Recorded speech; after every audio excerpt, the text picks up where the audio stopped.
रहमानिर्रहीम अस्सलाम वालेकुम रहमतुल्लाहि व बरकातुहू। मैं आज़म दर्दा, मेरा यूट्यूब चैनल देख रहे हैं, सुन रहे हैं आज़म दर्द ऑफिशियल। अल्लाह पाक आपको सलामत रखे, हंसता बसता फूलों की तरह महकता हुआ रखे।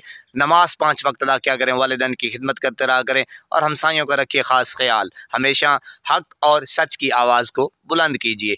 24 नवंबर की कॉल इमरान खान ने दे दी है PTI के लिए, तो उम्मीद है कि सब लोग जाएंगे, घरों से निकलेंगे और इस एहतजाज में शिरकत करेंगे।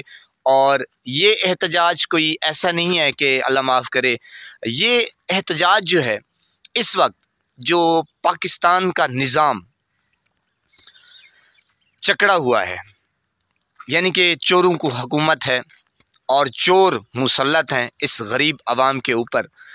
यानी कि आपको सिर्फ़ और मैं सिर्फ़ एक पॉइंट बता देता हूँ, आप समझदार हैं, या यूँ करें कि 2-3 पॉइंट बता देता हूँ। आप ये समझें कि मुल्क है किसके हाथों में, मुल्क चला कौन रहा है, मुल्क की जो भाग दौड़े हैं वो किसके हाथ में है, और वो जुल्म जो बर्बरियत का खेल खेला जा रहा है वो क्यों, अवाम के साथ जो खिलवाड़ खेला जा रहा है क्यों, यानी कि अवाम की तज़लील, अवाम की धज्जियाँ उड़ाई जा रही हैं, चादर चार दीवारी का तक़द्दुस पामाल किया जा रहा है।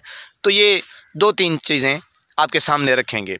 24 नवंबर एहतजाज की कॉल, और जनाब आप ये थोड़ा सा जहन में रखें कि नवाज़ शरीफ को लाया जाता है, फिर उसकी हुकूमत का तख्ता उल्टाया जाता है, फिर उसको 11 साल या 10 साल जिला वतन किया जाता है। ये कौन करता है सब?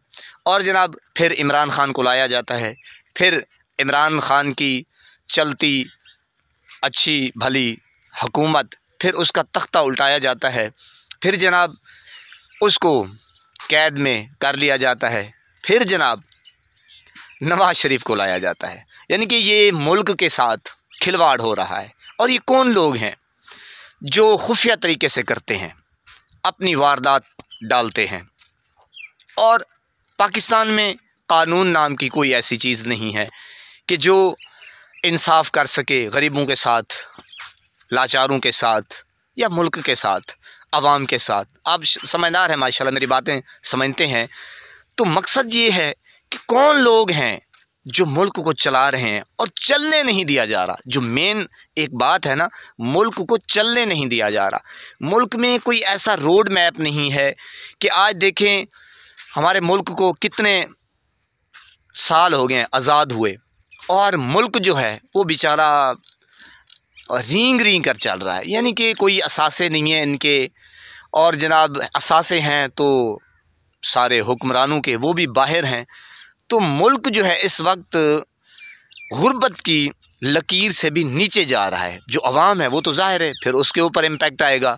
तो मकसद ये है जनाब कि आपको और मुझे समझना चाहिए कि मुल्क है किसके हाथों में। जी, जो असल बात है ना, उनसे हम अपनी जान छुड़वाना चाहते हैं, और ये निज़ाम जो है, निज़ाम दीन ने हमें जकड़ा हुआ है। तो ये सारा आपने और मैंने प्रोसेस जो है वो समझना है। इमरान खान इसलिए कहता है कि पाकिस्तान में 1 या 2 या 3 पार्टियां होनी चाहिए, फिर उसे इक़्तिदार में लाने के लिए अवाम मुंतखब करे। तो अवाम ने 8 फरवरी को ठोक के बताया निज़ामुद्दीन को कि जनाब हम इमरान खान को चाहते हैं और आप इमरान खान को आने नहीं देना चाहते।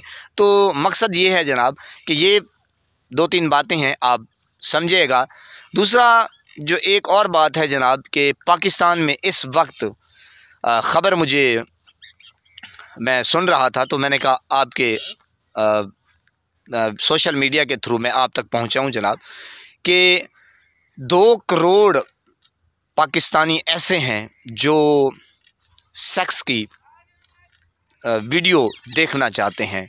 ज़ाहिर है इंटरनेट के थ्रू कोशिश करते हैं। यानी कि 2 करोड़। ओए काका खुदा दा ना मनो, अपना काम कीता करो। और इसकी और भी वजह है कि पाकिस्तान में जनाब ये भी एक सिस्टम बन चुका है कि जो अवाम है वो अब सोशल मीडिया के ऊपर आ गई है। यानी कि काम ही नहीं है, जो मेन मसला है ना वो काम ही नहीं है। जब काम होगा तो इंशाल्लाह आवाम जो है वो अपने काम में मसरूफ़ होगी, तो मेरे ख़्याल में सेक्स का या कोई इस तरह का कोई जो एक गंदा मवाद है तो वो देखने को टाइम नहीं होगा। लेकिन मैं गुजारिश करूँगा, आप सब दोस्तों से अपील करूँगा कि इमरान खान का साथ दीजिए, हक़ और सच का साथ दीजिए। इमरान खान का साथ ना दें, हक़ और सच का साथ दें। और जनाब मैं इदारों से भी ये कहना चाहता हूँ, ये भी ख़बर मौसूल हुई है कि अब इदारे दोबारा जो है ना वो अलर्ट तो हो गए हैं लेकिन हैं परेशान। उन्होंने कहा है कि जनाब जितने हम शेल फेंकते हैं आवाम के ऊपर तो ये दोबारा हमें लगते हैं, यानी कि वो दोबारा इतने पीटीआई वाले चार्ज हो गए हैं कि वो दोबारा हमें बैक मारते हैं। तो जब उन्होंने ये ऐलान सुना 24 का तो जनाब उन्होंने तो हाथ ही लगाया होगा कि पनाह दोबारा ये पीटीआई वाले आ गए, क्योंकि पीटीआई वाले जनाब अल्हम्दुलिल्लाह अब वो कफन बांध चुके हैं कि मुल्क को बचाना है तो इमरान खान को लाना है। तो जनाब ये 2-3 बातें मैं आपके साथ शेयर कर रहा हूँ। अपने आप को बचाएं जनाब, मुल्क पाकिस्तान को बचाएं, अपने हकूक़ को अब ये छीनने की बारी है। जी जनाब, वो दौर ख़त्म हो गए हैं बिल्कुल। तो मैंने जो एक और बात कही कि अपने आप को सेफ़ करें, गंदा मवाद ना देखें, नमाज़ 5 वक्त अदा किया करें, वालिदैन की खिदमत करते रहें, बाकी भी और काम हैं, दरूद पाक पढ़ा करें। तो मुझे समझ नहीं आती। बहरहाल इसका एक और भी रीज़न है कि जनाब काम ना होने की वजह से इंसान जो है वो फिर मोबाइल निकाल लेता है, जब काम होगा तो मोबाइल नहीं निकालेगा।